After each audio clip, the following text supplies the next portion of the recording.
guys, welcome back to my channel, Shoko Tabi, and I'm back with another exciting video. So if you are new to my channel, please don't forget to like, comment and subscribe, and if you're old, welcome back. So today I am going to be doing a very useful video. I'm going to be telling you guys about the different types of schools in China. The reason I'm doing this is because I would like people to weigh up their options and then choose what type of school they want to go to and work in with all the information that I would have provided for you guys. So yeah, let's get right into it. All right, the first school, it is the kindergartens. So kindergartens have students from 2.5 to 6 years old, and usually when you work at a kindergarten, your off days are weekends, so you work Monday to Friday, and then Saturday and Sunday you are off. And usually your class size, it is minimum of students that you can have is 15 in most regular kindergartens, and maximum number could be 25 to 30 students, depending on the school as well. So that's just students in one class. You do have a co-teacher in your classes, so that's a good thing about it. And then another thing about kindergartens is that you don't have to do demos for kids to sign up to come to your school and to sign up to come and learn English at your school. No, you don't have to do that. You just have to teach classes, and working hours differ, you know, because I know people that have like 3 to 4 classes a day, and I also know people that have like 2 classes a day, and they both work at a kindergarten. So I'm not really going to speak much on working hours and classes and number of classes, because it all depends on the school. Sometimes it depends on the time, you know. So yeah, you need to be a person who is very innovative, very creative, and someone that is bubbly and thinks outside the box, because you need to understand that at a kindergarten, you are the one laying the foundation for these kids. You are the one teaching them how to say hello instead of ni hao. You are the one teaching them how to say thank you instead of xie. You are the one who instills like discipline sometimes, because they are still kids, you know. They don't know what is the difference between right and wrong. They don't even know what is yes or no. Okay, they sort of do have an idea, because I'm like, no, but they don't know that's no in English, you know. And you are the one doing everything, so you need to be like a person who is very hardworking, very committed, and that just loves popping out ideas on how you can make sure that they learn in the most effective and efficient way, especially because they are kids, you know, and they can easily lose interest in whatever you'd be doing in class. But if you're someone that's like always on their feet, you know, that's really good.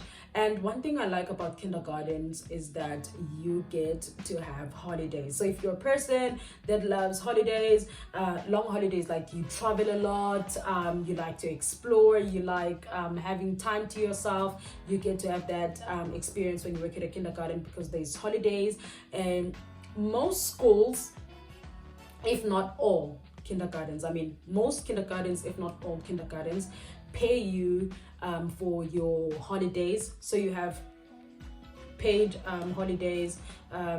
They could be a month. Some people get like 3 weeks and stuff like that, but all I know is you are getting paid for that, which is good, because you get to have time for yourself. Like I said, you travel around the world or whatever, you get time to go and visit home for as much time as you want, and you come back when you are just tired of the holidays.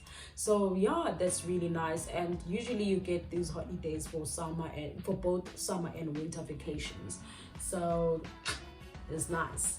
So the second school that I'm going to be talking about, it is the primary school, public primary school to be exact.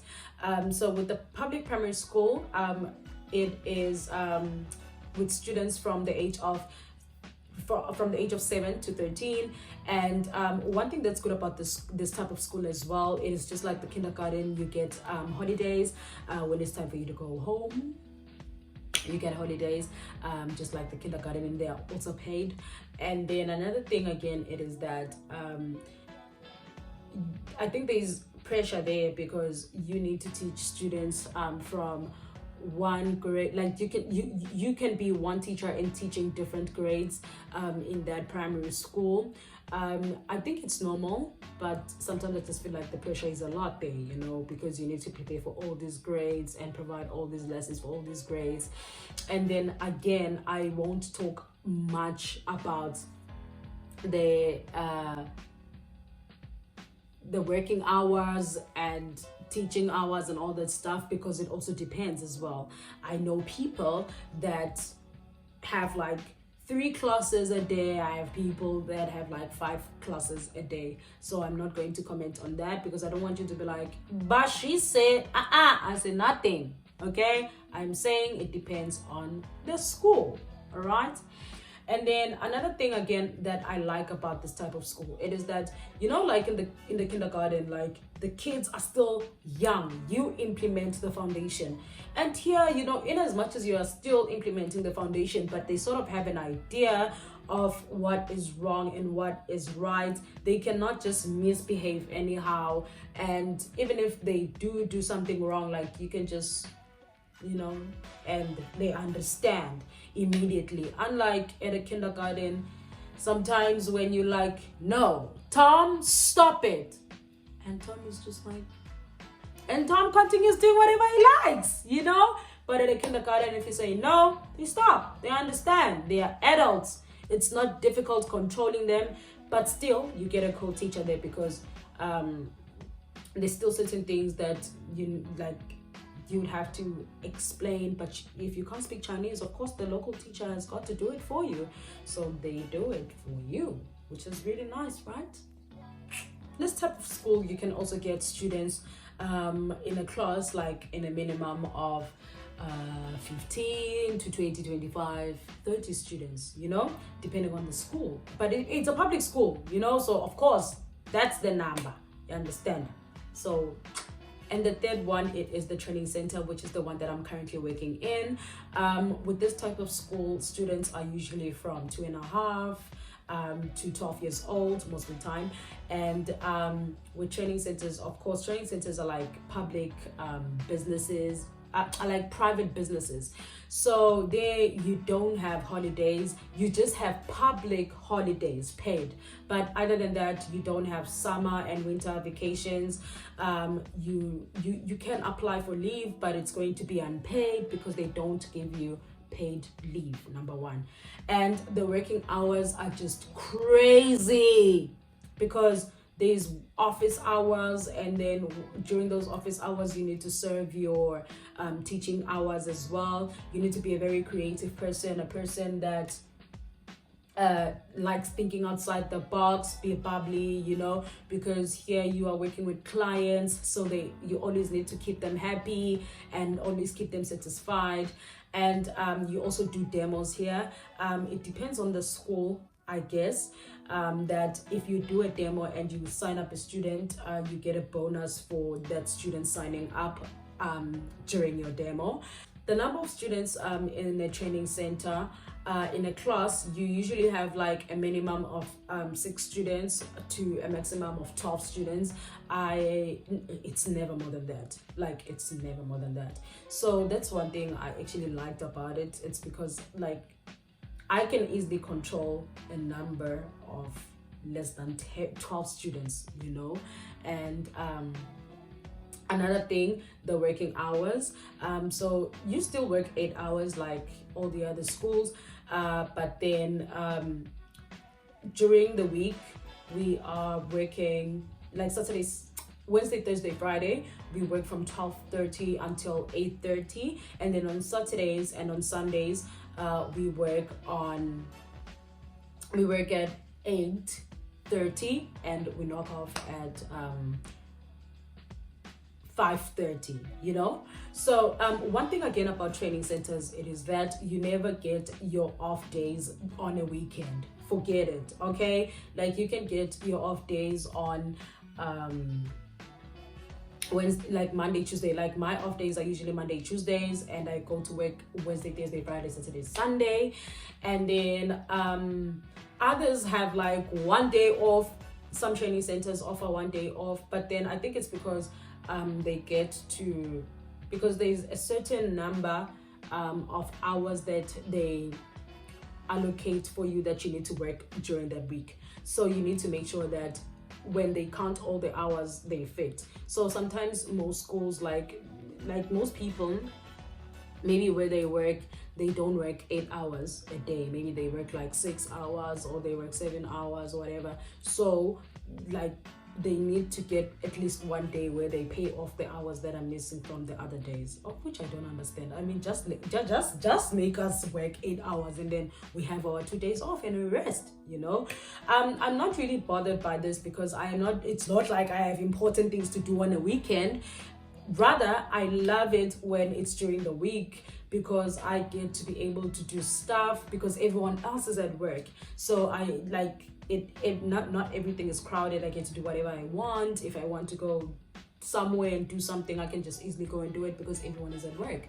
And then with the holidays as well, I haven't been bothered. I haven't felt like, oh, I lost because I can't get holidays. I mean, even if you get holidays, where are you gonna go?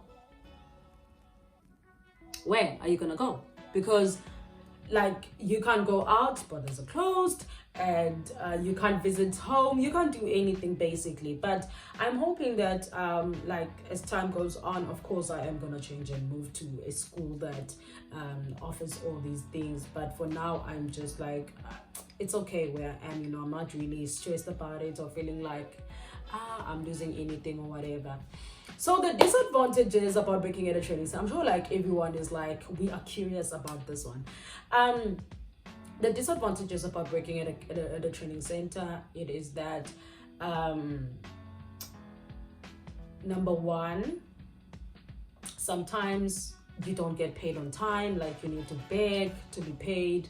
Not that you need to to be begged to pay, but like there's always some drama going on when it's time for you to be paid. And it's not all training centers, but it's some training centers. I also know of some friends that have experienced the same thing. So yeah, it's that type of thing. And then another thing, again, okay, I explained about the crazy hours and not being able to get holidays and stuff like that. And I've also heard of stories that some bosses are just horrible because it's a private business, you know, like they can't do anything. They can't do anything. Like you can't do anything. So whatever. So like sometimes some bosses are really bad, you know. They treat people really like they just don't care about their records. To them, foreign teachers are just people who are here to make money for them and they out. That's just it. Like they're here to make money for them, you pay them, they out. That's all. So yeah, guys, there are of course different types of other schools that I didn't mention because I mean people never really make a fuss about those schools, but I just wanted to namely talk about the training center, the kindergarten, and the primary school, because that's where I feel like most foreigners, most foreign teachers, when they come, they are more interested in teaching in those type of schools. So yeah, guys, I hope this was very informative. If you have any questions or have comments or anything you'd like to add, please don't forget to do it below. But other than that, it is what it is. If it ain't it, then it wasn't it. Please don't forget to comment, like, and subscribe. All right, thank you very much for watching. Bye.